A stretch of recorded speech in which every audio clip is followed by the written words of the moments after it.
Alright, y'all. So I gotta do this other 10% charge test again because an update kind of messed me up, so I couldn't get the real charge stats. So we're running it again. So here you can see it's 642 and we're at 10%, and we're gonna drop it on the charger. And once again, I'll have the stats for the charging thrown up in post. So let's do this. Drop it on. And I'll have the start times thrown up in post as well. So she's on. Y'all can see it's charging up. 642.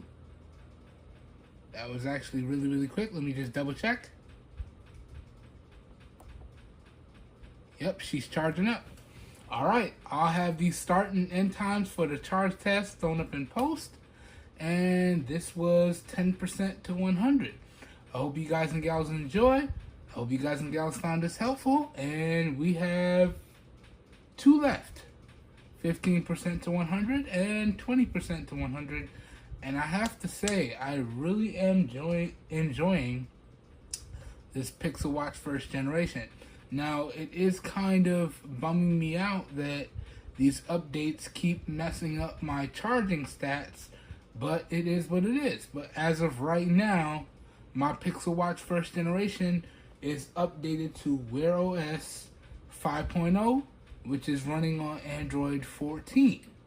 And theoretically speaking, it is compatible with the next version of Wear OS, which is Android Wear OS 5.1, which is based on Android 15. But I don't know if that update is going to push, but we'll see what happens. I'll keep you guys and gals up to date. Again, I hope you guys and gals enjoyed this real quick video. Hope everyone's having a great one. I'll see you guys and gals in the next one. Have a good one, everybody. We're out of here. Peace.